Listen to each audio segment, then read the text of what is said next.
And if you are a resident, please put the letter R.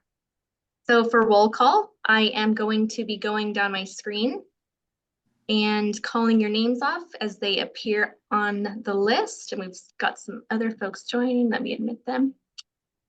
And when I call your name, if you can please unmute and say your name and the organization you're with. So first up, we have Martin Jeppesen. Jeppesen with Kalemco. Thank you, welcome. And next we have Chuck. Chuck DeYoung with H.J. Baker. Thank you, welcome. And Nancy. Nancy Resurrection, Yara North America. Thank you, welcome, Nancy. And next we have Katie Chamberlain. Katie Chamberlain, Anchor QEA. Thank you. And then we have Steve Arnett. Steve Arnett with Gulf Terminals, Gulf Transport. Welcome. And then we have Darren. Darren Gleason, American River Ag. Thank you, welcome. And then we have David Ritchie.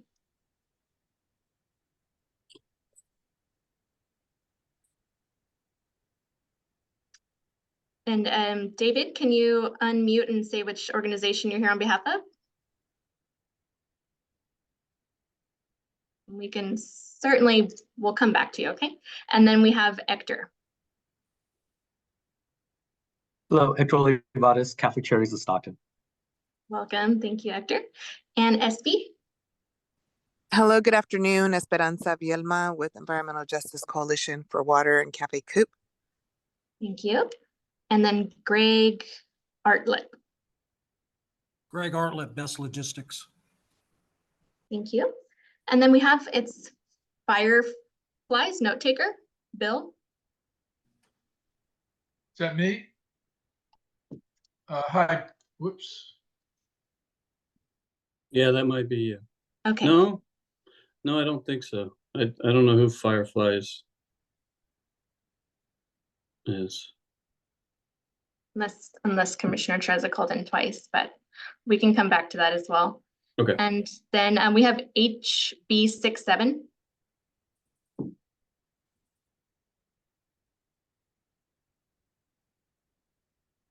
All right, we can move on. And Jessica Johnston.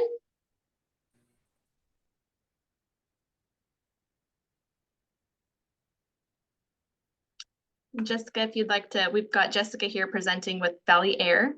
And then next on the list, we have Joe Bridges. Joe Bridges with American River Ag. Thank you. And then we have Karu. If you could please unmute and introduce yourself. Kiru Vairavan, New Star Energy. Thank you, welcome. And then we have Kyle. Oh, hey, everybody. This is Kyle Goff from California Air Resources Board. Welcome. Thanks for being here. And then Mark Rasmussen. Hi, everyone. Mark Rasmussen, San Joaquin Valley Air Pollution Control District. Thank you. And Mary Elizabeth. I'm Mary Elizabeth, Delta Sierra Group, resident. Thank you, welcome. Let's go down the list. And then Douglas. Hi, my name is Doug Mitchell. I'm a resident of Stockton and advocate as well. Thank you, Douglas. And then Ravi. Yeah, Ravi Narayanan with HDR Engineering. Thank you. And then Robert Adams. Robert Adams with Nautilus Data Technologies. Thank you. And we have Sal Rodriguez. Sal Rodriguez with Marathon Petroleum. Thank you. And then Scott Wall. Yeah, Scott Wall with the California Air Resources Board. Thank you. And Stephanie Timmermeyer. Hi, this is Stephanie Timmermeyer with Eagle Materials. Thank you, welcome. And Steve Arnett, if I didn't already call on you. I may have. You did call Steve. Okay. And then we have Tanisha. Good afternoon. My name is Tanisha Raj. I'm with Catholic Charities of Stockton. Hi, Tanisha, thanks. And then we have Tony Valadares. Hi, yeah, Tony Valadares, New Star Energy. Thank you, welcome. And then we have Willie. Hi, Willie. I'm a resident here. I just wanted to say, Julia, I think that Fireflies thing is just like an app or a program that transcribes the audio. Not sure who installed it or approved it, but that's usually what it is. Oh, I did enable some sort of transcription feature earlier, so potentially that's it. Okay. Okay, thank you though. And then we have Yasmin. Hi, good afternoon. I'm Yasmin Karimpour. I'm with the California Air Resources Board. Thank you. Welcome. Let me make sure we don't have any other folks in the waiting room. And now I will be introducing port commissioners that are on the call and also port staff. So from Port Commission, we have our newest commissioner, Margaret Stevens. Very happy to have you here. And then we have Commissioner David Atwater. Port staff, we've got Port Director Kirk DeJesus, Jeff Wingfield, Deputy Port Director of Regulatory and Public Affairs. We have Rhonda Nelson, Director of Real Estate and Port Development. Jason Cashman, Environmental and Regulatory Affairs Manager. Paula O'Keefe, Director of Finance, or I may have seen her on the call. Oh yes, there she is. Yeah. Paula O'Keefe, Director of Finance and Accounting. Daniel Orozco, Grants Management Specialist. Victoria Lucero, Public Affairs Coordinator, and Karen Romero and myself from the Environmental Department. I didn't get the last, this is the interpreter. I didn't get the last four people. Can you say those a lot slower? Sure. So we've got Jason Cashman, Environmental and Regulatory Affairs Manager. And we've got Paula O'Keefe, Daniel Orozco, Victoria Lucero, and Karen Romero and Julia Olm. Hey, Julia, I believe you forgot Commissioner Trezza. Oh, and of course, Vice Chair Commissioner Trezza. Sorry about that. All right, and then I will turn it back on over to you, Jeff. All right, perfect. Well, welcome everybody again. We appreciate you coming back. We took a little bit of a break for the holidays, and I hope everyone had a wonderful holiday and Happy New Year to everybody. So we're excited to kick this back off again. We're making great progress on a lot of the clean air initiatives that I want to share with you a little bit later on. But first we're going to welcome Scott Wall and Jessica Johnson to talk about the newer drayage truck requirements. And I know a lot of tenants are on today to kind of go through this to try to figure out how exactly we can implement the reporting requirements that are required and without really impacting, hopefully, the current operation. So with that, I would love to turn it over to Scott and Jessica. Hi, good afternoon, everybody. Scott Wall with the California Air Resources Board. I will be primarily running the presentation piece this afternoon, and Jessica Johnson is online to be my security blanket more than anything, and to help out with some Q&A. She is our kind of resident expert at this point on the drayage requirements, helped write the regulation, and Jessica is transitioning over to get involved in a new program, and my new team and I are stepping in and doing our best to figure out how to manage this program with the gap that will be Jessica's absence. So first of all, I did want to, I guess, say it's great to see many of you again. I have been involved with AB 617 and the Stockton Community Steering Committee program for a number of years, and left a little over a year ago to lead the commercial hovercraft regulation, and then just recently, actually about 2 months ago, transitioned over to the drayage rule, and we are in implementation of that rule. So great to see many of you again. I feel like I'm in with a room of friends. So great to be back, and I've certainly missed being part of that process and missed seeing many of the faces that I'm seeing here in this room. So I guess I would like to start with pointing out, and I'll share my first kind of introductory slide here in a moment, but I wanted to point out that there really, the Advanced Clean Fleets regulation that I'm here to discuss really has several different components to it. One is the high priority and federal fleets is one aspect of the Advanced Clean Fleets regulation. There's the state and local government fleets aspect of the regulation, and there are also some manufacturer sales mandates. But my presentation and really kind of the section that I'm working on here is focused on the drayage requirements. And so, unfortunately, if you have any questions about the other components of the Advanced Clean Fleets, we will need to take those offline and really focus our efforts today on drayage. And so with that, I also wanted to let you know that we have kind of different interests in the room here. I know that we have a lot of port tenants that have questions about what this regulation means for them. And then we also have EJ advocates, residents that are just maybe a little bit curious about the regulation is, what it is, what it accomplishes, and why we're doing this. And so I'll do my best to kind of maybe speak to the diversity and variety of audience that we have here. So with that, let me see if I can find my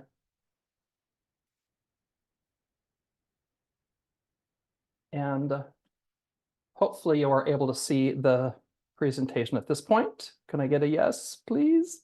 Yes. Thank you. Yes, we can see Perfect. it. Thank you so much. Thank you.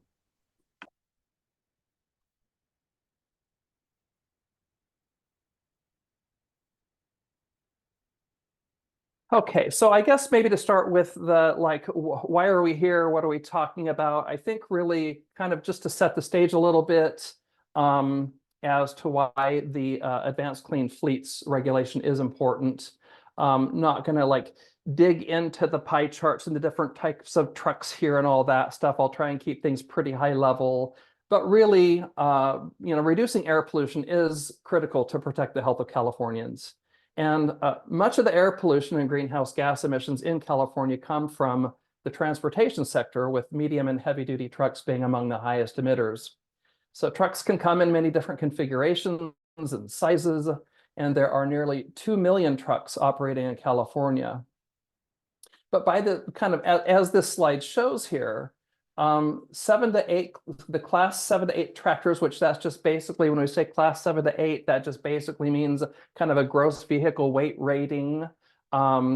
Those have a disproportionate share of the emissions, while they account, as you can see in the left-hand pie chart, while the class 7 to 8 trucks really account for about 12% of the total truck population. You can see on the pie chart on the right-hand side, they really represent about 48% of the daily NOx emissions, or kind of the pollution that's emitted on kind of the different sizes of the trucks that are in operation. And so that's the reason why we're prioritizing those trucks as being the ones that are focused on Advanced Clean Fleets. And those class 7 to 8 trucks are the trucks that also perform the drayage services that we talk about. Before we actually get into kind of, I'll do my best to kind of define some of the phrases you're going to hear from me, because I certainly didn't know what the heck drayage was. I didn't know really what the definition of a seaport was. So before I get into defining some of the things that we'll be kind of talking about in the presentation, I did want to point out that the drayage requirements really, this piece of the regulation, are focused on 2 different types of facilities: seaports and intermodal rail yards. And so when we're talking about a seaport, the seaport basically means the property where marine and seaport terminals are located for the loading and unloading of waterborne commerce onto and from ocean-going vessels. And then the intermodal rail yard means a facility owned or operated by a Class 1 railroad that receives both drayage trucks and locomotives.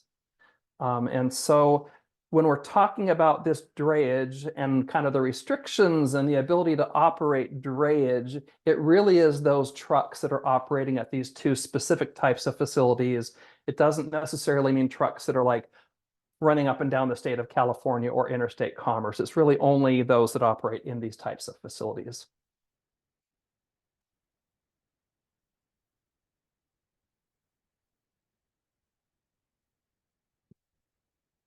So I guess to start, this is really the meat of the regulation on this slide, and I will delve a little bit into a few more of these concepts as we move forward in the next few slides. But really, to start with, what is drayage? Well, drayage are really trucks that transport cargo or the empty containers that originated from or are destined to any California seaport or intermodal rail, easy for me to say, rail yard property. So basically, in order to be qualified as drayage, you would be kind of picking up or dropping off cargo to and from ports or rail yards.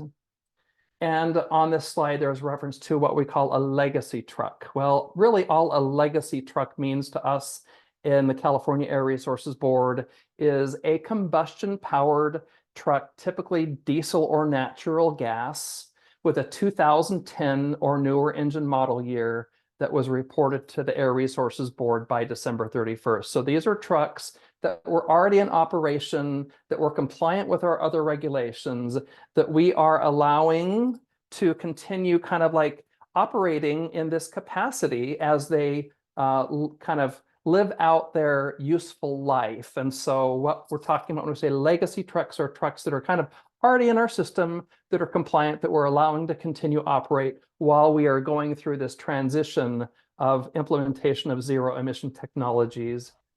And then, as I said earlier, the class 7 and 8 is just basically a classification indicating heavy duty trucks. It's based on gross vehicle weight rating, or what we say GVWR. So it just indicates kind of the weight rating or size of a truck. Before I get a little bit too far into this presentation, I did want to share a little bit of a caveat. This regulation kind of had some deadlines of reporting, and you see these deadlines on this slide. A reporting deadline for legacy trucks, again, those kind of combustion-powered trucks, of December 31st, 2023. And then starting January 1 of this year, the regulation indicates that any newly added trucks must be zero-emission vehicles. And so we did actually, on December 28th, the California Air Resources Board did release an enforcement notice that basically, while we are waiting to receive authorization from the US EPA as part of the process that we have to go through at the Air Resources Board to implement regulations that are more stringent than the federal standard, is we have to get authorization from the United States Environmental Protection Agency to implement those regulations, that while we are waiting for that authorization for what we call a waiver, that we will basically not be enforcing the reporting requirements. We will not be disallowing these legacy trucks from continuing to report into the system. However, with the caveat that once we receive that waiver, that those trucks that reported after December 31st may not be able to continue operating in the drayage capacity. And so because we are also not requiring that reporting without kind of enforcement, at this point, we are encouraging all fleets and trucks and facilities, when I say facilities, ports and rail yards, to comply, to implement, to kind of begin the process of reporting your information and collecting the data to comply with the regulation. However, we are at this point kind of waiting or committing not to enforce until we receive that authorization. And I'll actually, maybe I'll ask one of my team. I did want to point out, so Yasmin Karimpour, Jessica Johnston, and Din Kwok are kind of members of the drayage team here to support, and I will maybe ask one of them if you could please find, sorry to spring this on you, I'm a bad boss. If you could please find the copy of the enforcement notice and put that in the chat so folks can get access to it. Anybody adding like a new, adding a truck that is a combustion powered truck at this point in our reporting system would receive a little bit of a pop-up notification saying, hey, we're accepting you to enter this now, but you may not be able to actually operate this once we receive the waiver notice. So that's the caveat really to everything I'm talking about today. It is state law. It was approved by Office of Administrative Law. So really, for all intents and purposes, we are moving forward with implementation. So all of that to say, the key deadlines that are on this slide, I just touched on kind of, we had a reporting deadline for legacy trucks of December 31st, 2023. Beginning January 1, according to the regulation, any trucks being added to the drayage system in the reporting system must be zero emission. And then beginning in January 1 of 2025, if a truck is over 12 years old on the engine model year, we will request that the mileage begin getting reported for those trucks. And there's a reason for that I'll get into here in a minute. And then really the long-term kind of end game of this regulation is kind of starting January 1, 2035, all drayage trucks in the system must be zero emission vehicles. A couple of points is that legacy trucks, so those that are kind of already in the system and other combustion, may operate until the end of their useful life. And I'll kind of explain that here in another slide. Another component is that legacy trucks must visit a regulated seaport or rail yard at least once a year to remain in the drayage system. So we will be tracking, starting in 2025, visits with the VINs. And if there is a truck that has not visited a rail yard or a regulated seaport, they will be removed from the drayage authorized system. And then I will also share with you momentarily just a couple of limited extensions that we are offering up for drayage trucks that are basically based on vehicle delivery delay or if there's infrastructure delays. Scott, can I ask a question real quick?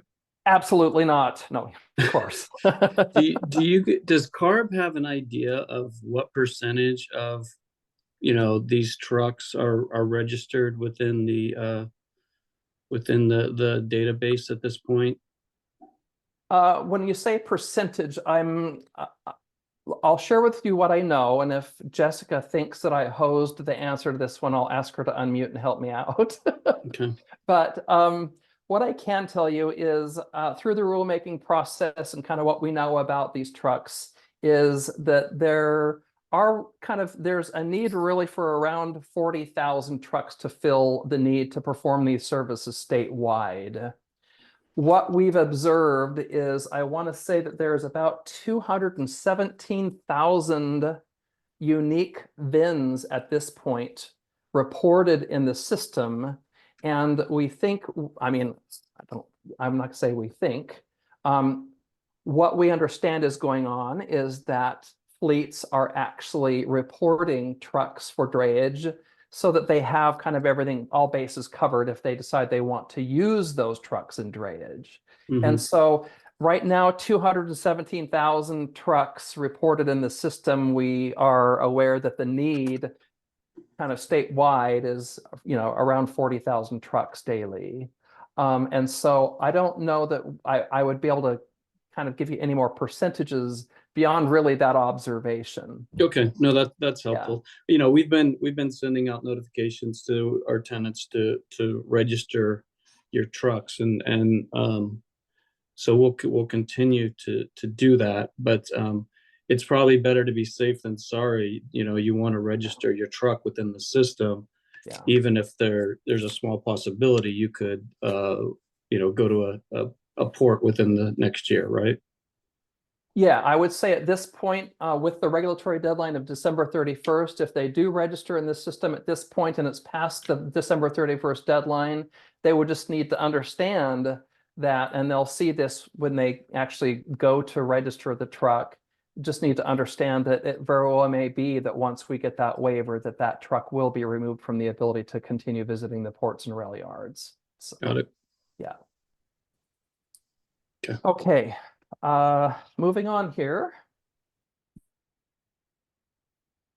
So when we talked about how the existing trucks in the system that kind of met other CARB regulations can kind of stay in for their minimum useful life, basically what we developed in this regulation is the ability for trucks already in the system or already operating in this mode, the ability to kind of achieve their minimum useful life. And what we mean by that is that they can operate for 18 years from the model year the engine and emission control systems were first certified, or 800,000 miles on the truck. And the other kind of like or is the bottom line is trucks will get a minimum of 13 years if the truck, even if it has over 800,000 miles. So kind of if I were to kind of break that down without having a chalkboard, that was an old person statement, wasn't it? Without having a chalkboard to demonstrate this, an example is like a truck with a 2015 engine model year would be guaranteed to operate for 13 years, no matter how many miles it has on it.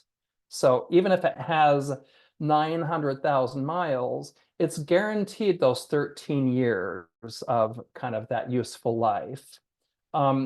What happens is when the engine hits 12 model years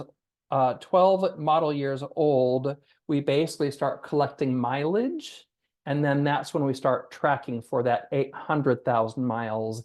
And once they exceed the 800,000 miles or hit that 18 years, those trucks would be removed from the ability to perform drayage services. So not that we would like say you have to destroy the truck, get it out of California. It just basically means it needs to find some other occupation that's not at the ports and rail yards. It would be able to continue operating legally in the state of California, just not at the ports and rail yards.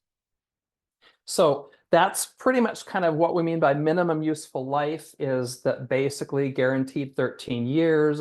We start pulling mileage or asking folks to report mileage once they hit 12 years. And at that point, it's whichever comes first, 18 years old on the engine model year or over 800,000 miles traveled, at which point it becomes removed from drayage service. Won't spend a lot of time on this, but basically we have a separate reporting system. We use this actually for all of the Advanced Clean Fleets trucks, but trucks wanting to perform in drayage would need to report into what's called Truckers, which stands for our Truck Regulation Upload Compliance and Reporting System. That was a brilliant acronym. Do you agree? So in the Truckers system, basically really for all of the Advanced Clean Fleets, this is where they would report their company information and truck information. And how it works is, in order to be included on the drayage list, they actually have to select the truck body type has to be, or the vehicle type has to be like one of the drayage options in the pull down menu. And that's how they basically get added to the list of authorized trucks that we generate. So won't go into too much detail about that. That could be a whole other like 4-hour session if we get into too much detail, but that's kind of how trucks report. There are a couple of exemptions. Did I get ahead of myself? No, sorry, I didn't.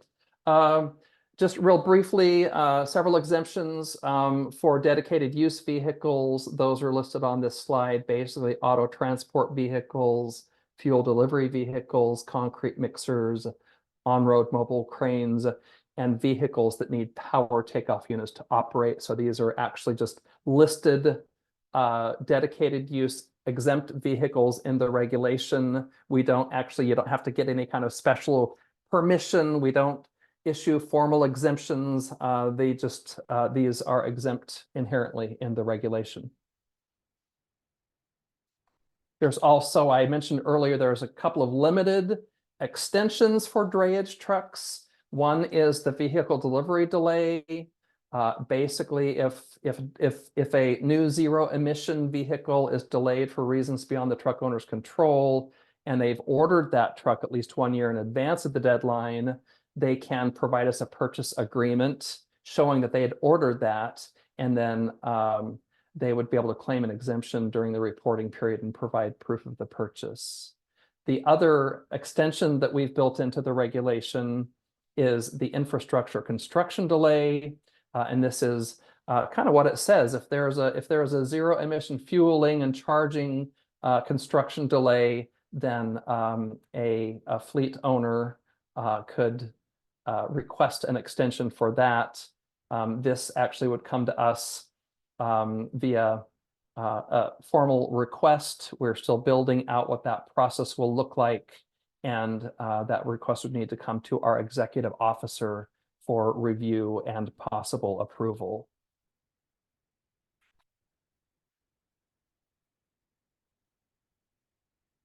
So that kind of is the trucker side of the Advanced Clean Fleets drayage requirements. And so that's the kind of the what's required for truckers and fleet owners. And so now we'll pivot a little bit into looking at the terminal and port requirements. And so in keeping with my desire to define things that may be not obvious, through this presentation, you will hear us talk about terminal, so drayage terminal annual reporting requirements. When we say terminal, that basically are the port tenants. And then when you hear me say something like Seaport Authority, which we'll talk about the Seaport Authority requirements a little bit later on, that's like the Port of Stockton. So we're really saying port tenants in the Port of Stockton, so I may use those interchangeably as we move through this. Again, I'm not going to dwell on these things too much. I'm happy to send a copy of this presentation out for folks that would like to have this in writing, and all of this is in the regulation. But basically, the reporting requirements for the port tenants are that basically beginning January 1, 2024, the port tenants should begin collecting information for each compliant drayage truck that enters the facility or property. And the information that should be collected is the entry date, the plate number and state of issuance, and the VIN number of the truck. And this information needs to be reported actually out then to the Port of Stockton annually by January 31st of the following calendar year in which it was collected. So this is kind of like something that maybe a lot of the port tenants or terminals aren't kind of familiar with, but the rest of the obligations or requirements in the regulation should be somewhat familiar if you were under the old regulation before it sunset in 2022. So as happened before, there are also some reporting requirements for non-compliant trucks, and these are very similar to what happened in the old regulation. The reporting requirements for non-compliant trucks entering a facility or property, as you can see here, the amount of information required to be collected and reported is a little bit more robust. So there's kind of specific dispatching drayage motor carrier information, so who sent them there, and then also information on the drayage truck and registered owner as well. And so that information should also be collected. And I want to, I guess, again, with my caveat, point out that we do have the enforcement notice that also does extend to the facility reporting requirements as well.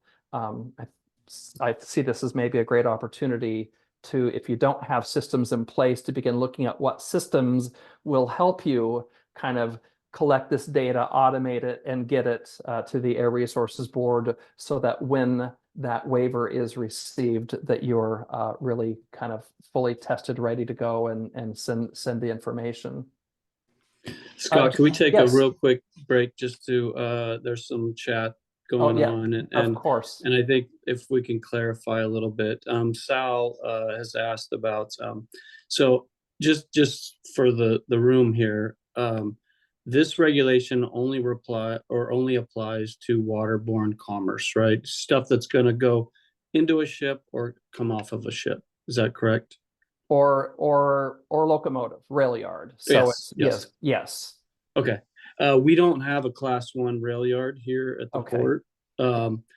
But yeah, okay. So he's Sal's asking, you know, they receive trucks, but they don't have any waterborne products. So and we have a number of tenants that are like that. So I just wanted to speak for all of the folks here that don't have waterborne commerce. Let's say the majority of their business is not waterborne commerce, but then they have maybe a small percentage that is. Are they only required to get the information on the trucks carrying waterborne commerce? Yes, that is correct. Yeah, we would expect the information to be reported only on those trucks that really are performing the drayage activities, which you've just defined. Correct. Okay. And I will say, I'm a little bit terrified to click into the chat to see what I'm missing because I'm afraid I'm going to mess up my presentation. No, sorry. If there's other stuff that I need to be covering along the way, just like barge in. Otherwise, I'm happy to kind of like do a Q&A at the end as well. Okay. Yeah, go ahead. Sorry. I'm seeing 15 is the number up there. I'm a little bit scared right now, but it's not bad. It's not bad at all. And Jessica's intervening, so you're doing great. Oh, perfect. Okay, I have the right people at the table here. Okay. Yeah. All right, so this next slide just is a continuation of the terminal reporting requirements. It does just lays out the schedule, which is the schedule as it was in the old regulation for the reporting for non-compliant truck visits. So just as you can see here is kind of like a quarterly reporting mandate with information needing to be reported to the Port of Stockton by the 15th of the following month after the end of the quarter. So first quarter, January 1 through March 31st, that data needs to be reported to the Port of Stockton by April 15th and on down the line. And I think one more thing, this was like a little bit of a learning for me because I am still relatively new in this space here, but one of the things that was I guess a little bit of a surprise to me is they are really only considered non-compliant trucks if you let them in, right? So it's not for those ports that actually turn non-compliant trucks away, these kind of like reporting requirements aren't in effect because you're not giving them access to the seaport or the rail yard. It's really if they're there, they are not on our compliant list, then this information needs to be collected and reported. So I wanted to kind of point out that small little but significant piece of information.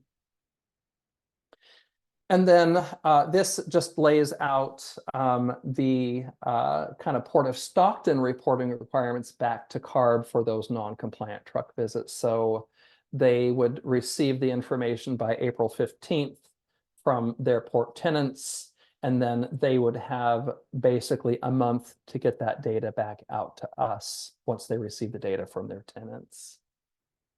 And again, this is for non-compliant truck visits. And then really the last kind of little thing that I wanted to touch on was like, well, how do we make all this happen?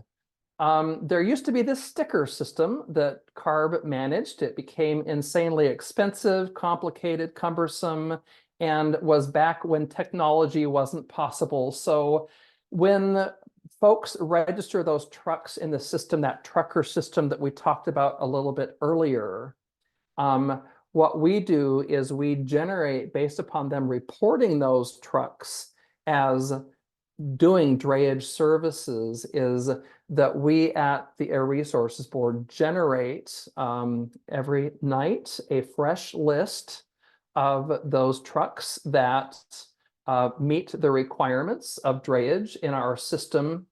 And we use a platform called KiteWorks. It's just kind of the platform that we're using to share the data out with the ports and rail yards. And there is a CSV file, which is kind of a universal like data file that can be repurposed for a variety of reasons. It could be exported as an Excel file that you could be searchable. Some of the larger ports, actually, it just automatically feeds into an automated system that they use. And so that list basically is refreshed pretty much every night.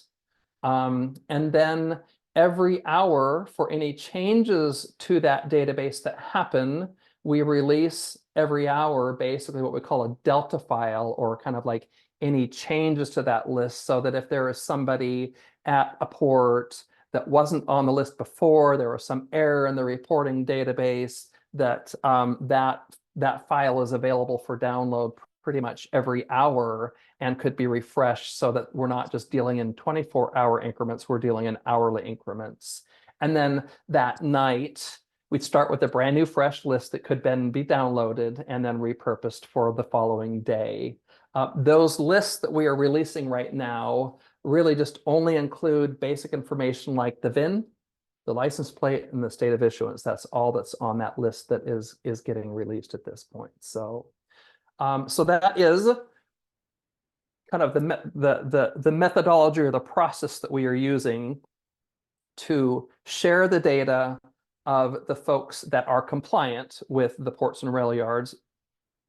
There are many different levels of technology and complexity based upon the different sizes and volumes of the different ports and rail yards across the state. And so, at this point, our observation has been that there's all kinds of different ways that ports and rail yards are actually implementing this process or using this list.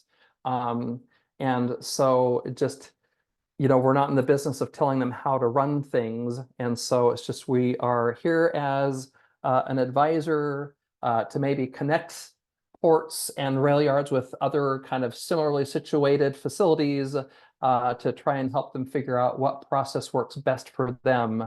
But this is basically how we are sharing the compliance list with the facilities. And so with that, we do have a web page that has a lot more information with some fact sheets, some FAQs on the Advanced Clean Fleets regulation. There is the actual drayage regulation itself is, I want to say, about 33 pages. Not the easiest read, but it's not like, a big old book either. And we have our drayage specific email address that our team stays on top of. And that's just simply drayage@arb.ca.gov, where we are happy to help answer questions that you have about the regulation, or look into whether or not the fleet as it's reported is compliant. And there's all kinds of things that we can help you out with. And then there's also a hotline, and then our what we call the Truck Stop homepage as additional resources. I can tell you the hotline services, the entire Advanced Clean Fleets, they are extraordinarily backed up, like 2 weeks behind right now on answering messages, long wait times.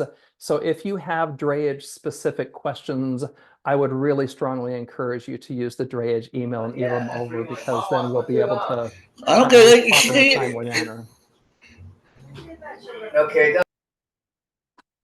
Okay, so that wraps up the presentation that I have for Advanced Clean Fleets drayage. I was asked, while we had folks' attention, to give a very brief presentation on our Clean Truck Check program. And I wanted to check in with Julia, with Jeff. If we have time to do that, it'll take a few minutes. If we don't have time, we could maybe make that a future agenda item if you'd prefer to handle it that way. Yeah, it looks like we're getting pretty close to the end time, and so there's a few questions. So I was thinking maybe we can push that to a future date and then just kind of address some of the questions. So I can read off the questions, or if anyone that put a question in the chat, if you'd like to just verbally say it, it's up to you guys. Okay, so I will go ahead and just read it off. All right. Excuse me, I don't can find the hand I raised to ask question because I'm not very good at typing question in the box. My grammar's not that good.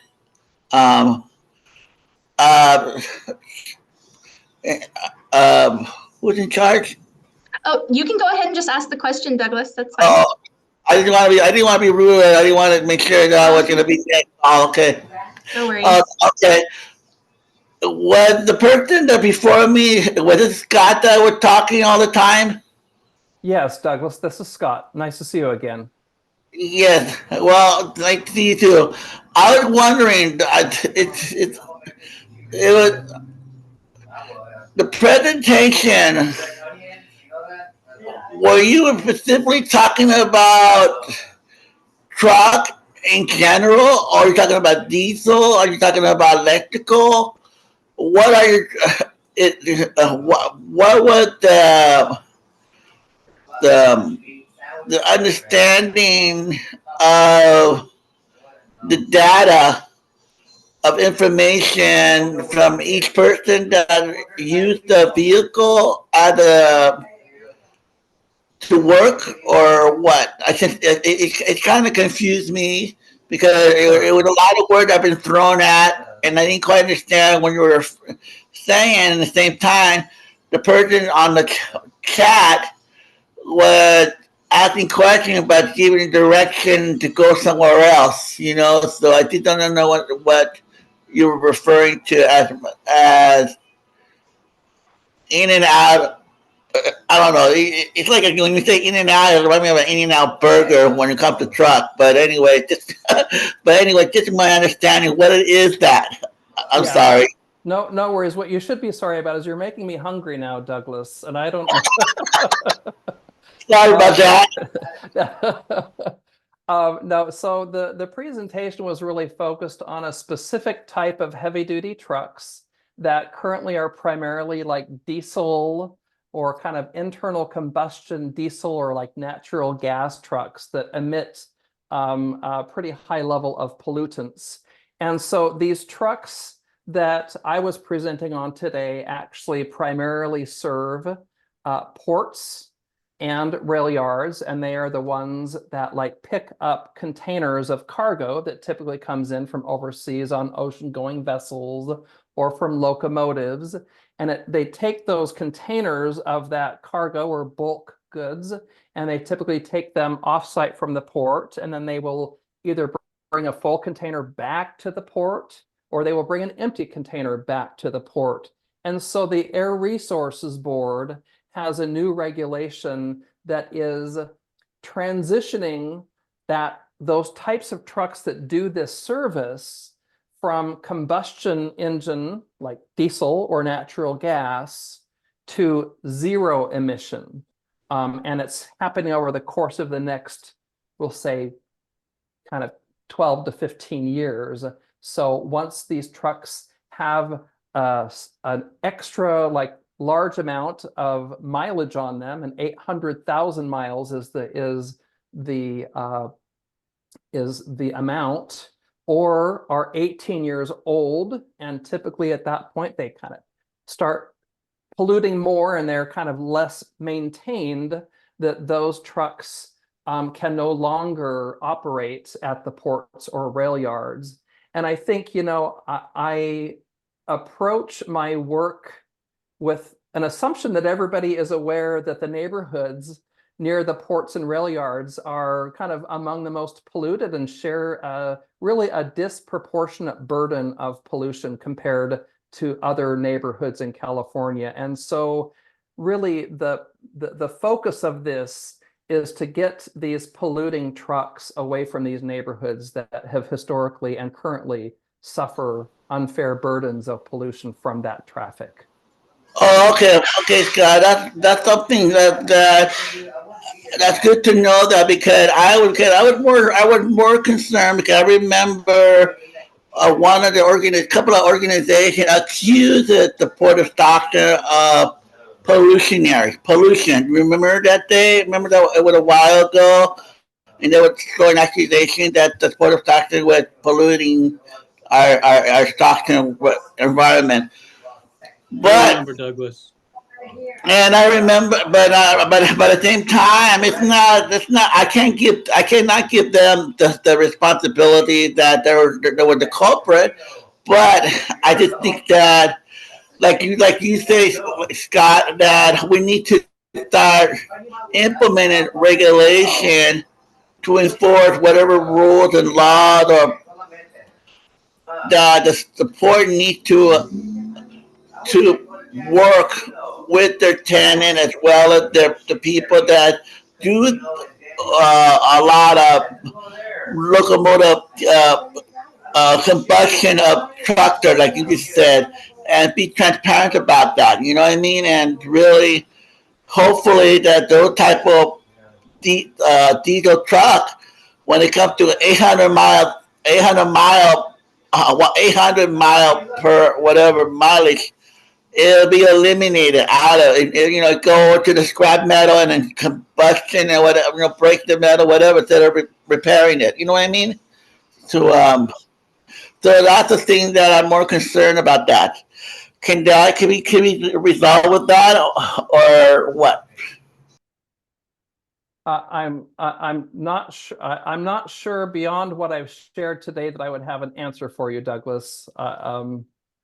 My focus and the reason why I'm here today is really to kind of share what we're called the drayage truck requirements, and kind of what we're doing to clean up that technology near the neighborhoods. And Douglas, Douglas, feel we free to can reach out to me at any time, and we can have a sidebar on that discussion. Yeah, perfect. And so we'll go ahead and jump into these questions real quick. So we've got one from Saul, so with Marathon Petroleum. So he said, as a company not owning or operating a fleet at the port, will they be required to report third-party trucks that move products from our facility located at the port, even if they don't receive waterborne products? I think we answered that one already, and that the answer is no. Oh, okay, great. Yeah. You guys are getting ahead of me here.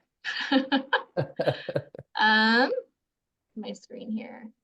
I know some of them have been answered. Jeff, do you see any that have not been answered? Okay, here's a good one. Darren asks, if a drayage he says a container originates in Port of Oakland from a vessel, travels over the road and delivers to a storage warehouse at the Port of Stockton, are they required to report? The Port of Oakland would be required to report that visit. We would not.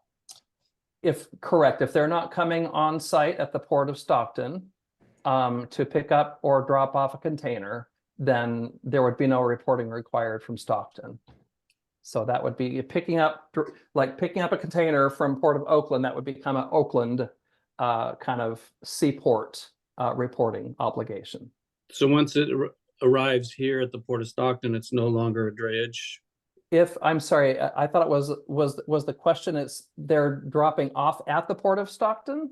Yes. So yeah, we do have some container stuffing that goes on here that then goes to Oakland to go on a container ship. Does that make sense? So if they are picking up, and I may have misunderstood the question. So if they are picking up from Port of Oakland and then taking it and entering the property at Port of Stockton to then be loaded onto a ship and shipped somewhere else, then it would be both entities reporting that visit. Both entities. Okay. Yeah, I mean, because they're like, if they were picking up from Port of Oakland and taking to a warehouse in Stockton, as an example, for offloading and inventorying and getting ready to go out, and they didn't come onto the port, then they would not, Port of Stockton, obviously, nobody in Stockton would need to report that visit to Stockton to us. What if it comes onto Stockton, but not for the purpose of being loaded onto a vessel, but to be restuffed here, sent back to the Port of Oakland? So so they're coming on site at the Port of Stockton, to be with an empty container to be Mhm. loaded up and then back to the Port of Stockton. Back to the Port of Oakland. Back to the Port of Oakland. I'm going to say if they are bringing an empty container onto the Port of Stockton with the intent to then fill it up and then ship it somewhere else, I'm going to say yes, but I'm going to ask my resident expert, Jessica, to help me out on that one to make sure I've got the right answer. Right, that sounds like a drayage move. So if it's one container that's being repackaged at the port to go back to the other port, then that's a drayage transaction. Now, if it was a container that's just coming to a warehouse and it's being emptied at the warehouse and then it's going on to another destination, then I would say no. But if it's being moved back and forth between Oakland and Stockton, then yes. So, Okay. yeah. And, one thing I just wanted to add to what Scott's already provided a ton of information, I think.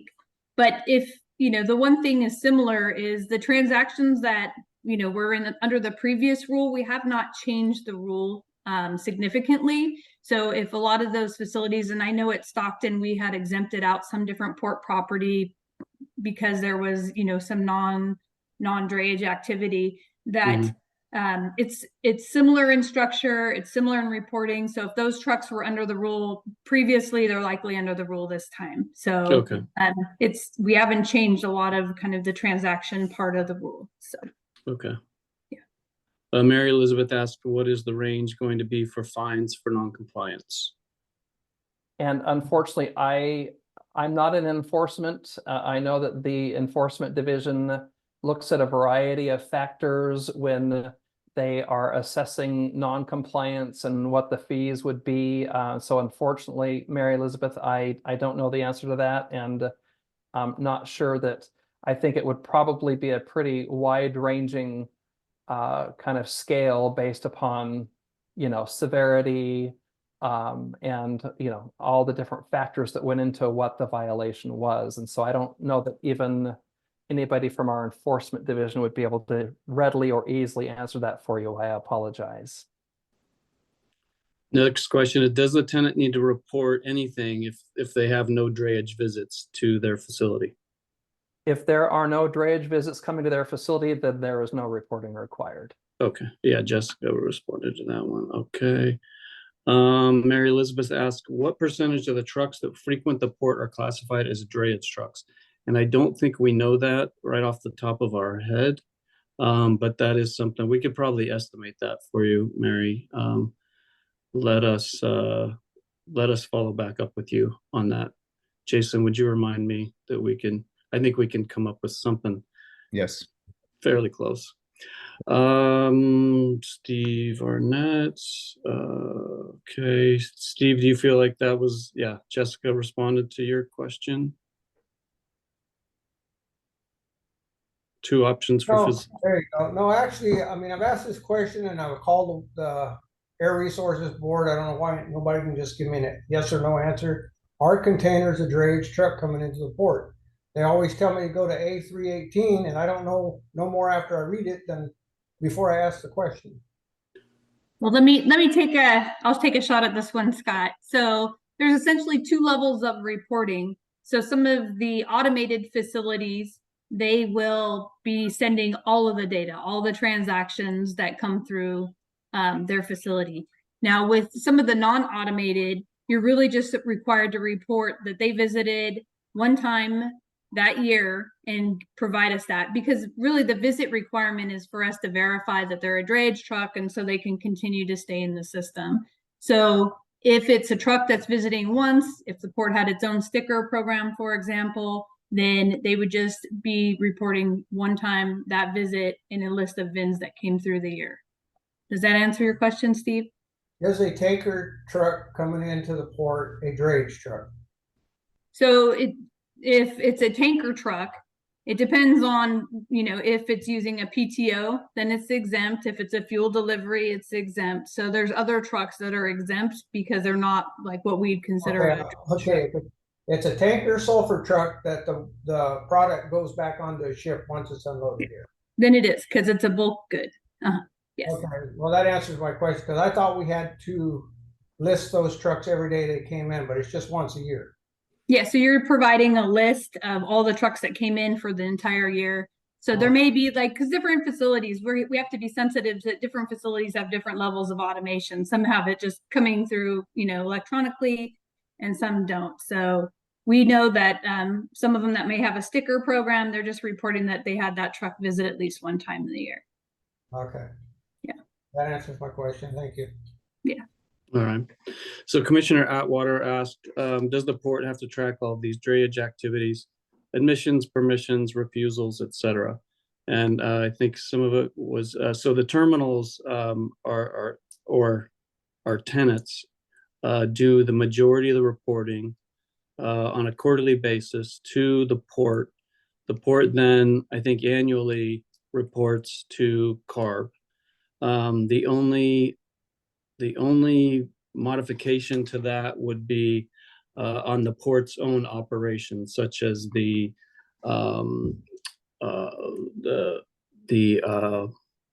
fertilizer operation that we run.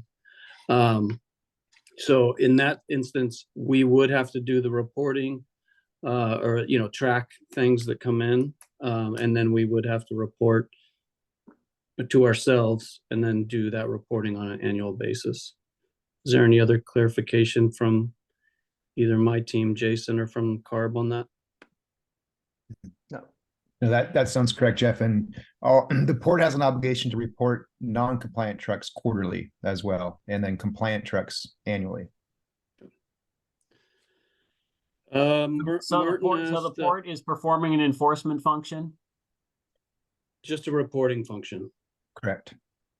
I'm just wondering about the overhead that will need to be developed, the infrastructure that will need to be developed by the port to do all of this, for all of the activity in and out of the port, and make determinations based on more complex circumstances than we have presented so far here today.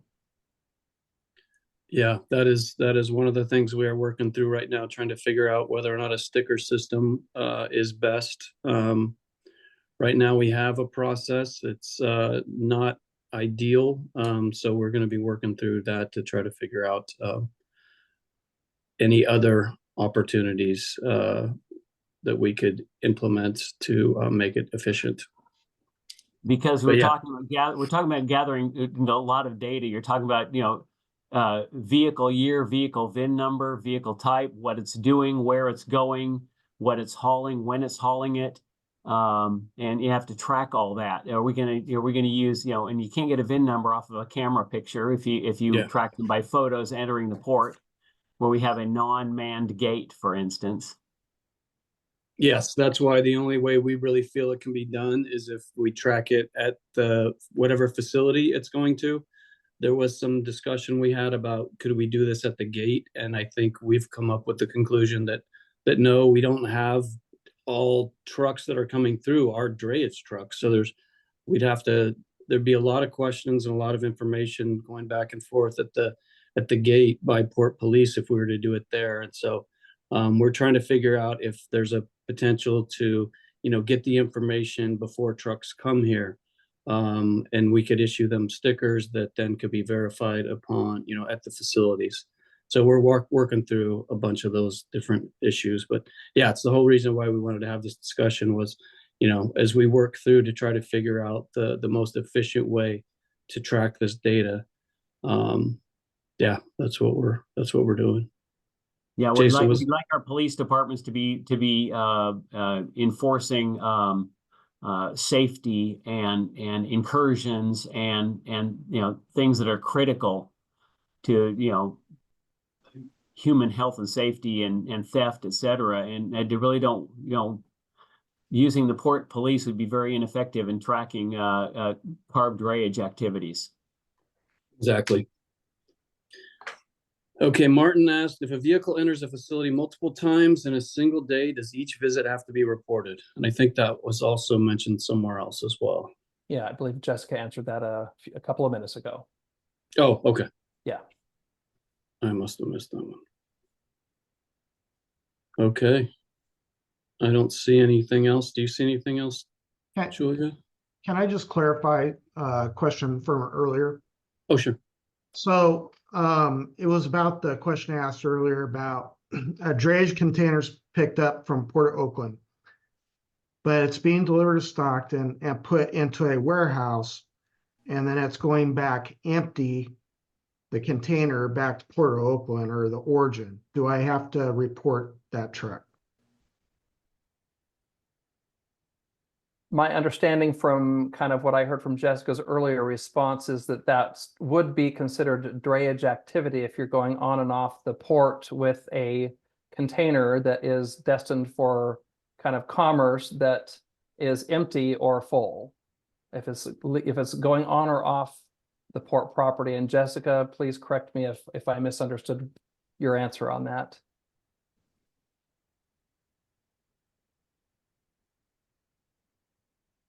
No, I think that's correct. So it sounds like we have a drayage move. We have a empty container or a container that's coming to a warehouse that's being offloaded. Where did those goods go? Did they go onto the ship to be moved to the? No, they go onto a truck and they're delivered in California, Nevada, wherever they go. Are they repackaged into another container, or are they going into a 53-foot truck? Yeah, they're going to go into either like a dry van or maybe it's a bulk hopper truck, something of that nature, and they're delivered to different places. Right. So that would not be a drayage move if it's not leaving the Port of Stockton in that capacity. So for example, let's just use like a different setting. Like if you had a container that comes from the port and it goes to a warehouse off port property and is unpackaged, it's no longer, after it's been unpackaged, drayage, essentially. It's no longer in that transaction. So that would not be a part of it. If it's being repackaged to leave again from Stockton on a ship, then yes, it would be. Okay. So the warehouse essentially is like another warehouse. You just happen to be on port property. Yeah. So, yeah. Jessica, this is Jason from the port. I just want, I guess I don't know if I understand your just previous answer regarding an empty container leaving the Port of Stockton, going to, let's say, the Port of Oakland. Now, there's no marine component associated with that move with an empty container. So that empty container, is my understanding, would not need to be reported because it's empty. There's no cargo associated with that. Empties are still part of drayage, though. So once they take an empty back into Oakland, they're still looking for drayage, right? So they don't know always if it's empty or not. So wouldn't it's Oakland still report that? Yeah, so that would be Oakland reporting that. Yes, not Stockton. Okay. Correct. Yeah. All right. That answers my question. Thank you. Yeah, you're welcome.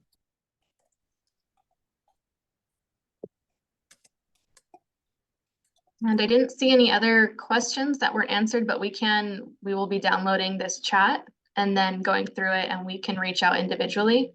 Also, if anyone else has any questions that weren't answered, feel free to reach out to Jeff or Jason Cashman via email, and we can get those questions answered. Thank you all. Yes, thanks everybody. I did have some updates, but I will be providing those at the next AB 617 meeting for all of those who join to here's Port of Stockton updates, which will be in a couple weeks, unless there's anything specific. Any other questions folks have for me or the port? I have just a follow-up, Jessica. Thanks for putting those screenshots in there. Sorry, I jumped in Yara, North America. I thought that folks were leaving, I jumped in. On this, the BSNF, or I always get those initials messed up. That's an intermodal rail yard in Stockton. And so if there's trucks that are moving between the Port of Stockton and going to that intermodal facility and back and forth, those are drayage trucks, yeah? That's correct. Thank you. Yeah.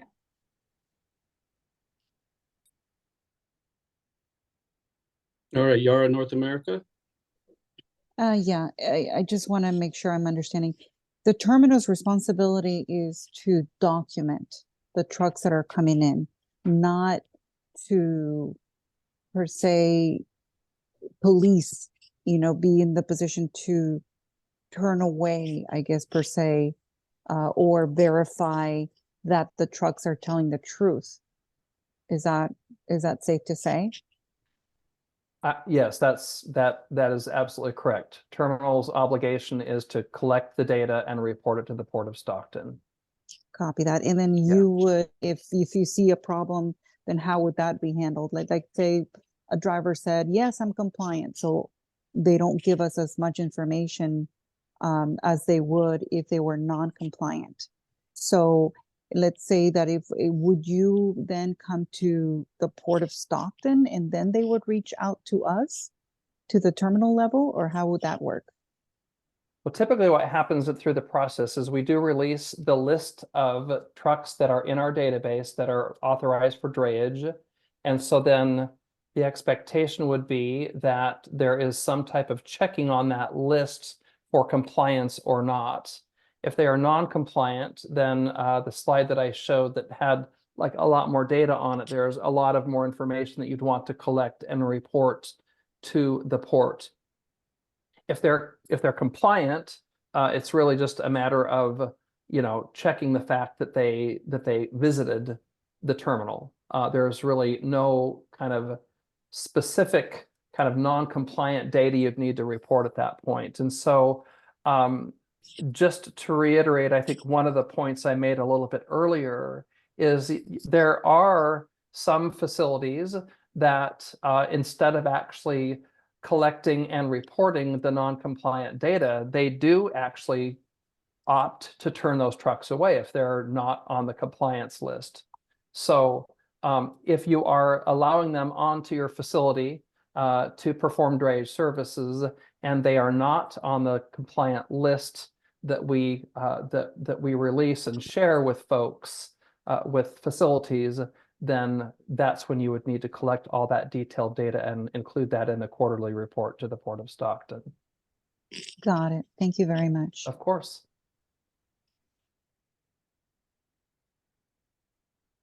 Okay. I don't see any other hands. So with that, thank you, everybody. Thank you so much, Scott, Jessica, the CARB team, the Air District, everybody for attending tonight. We appreciate it. And I think this was very helpful for the tenants. Thank you, Mary Elizabeth. I see you.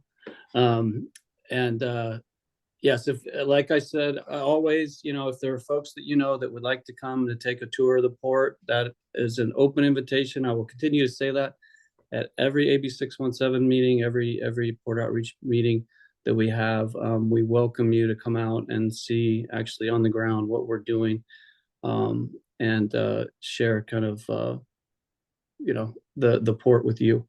So thank you so much, everybody. We will see you next month, the third Wednesday of February. And I hope you all stay safe and have a great month. You too. Thank you. Thank you. Bye-bye. Thanks all. Thank you.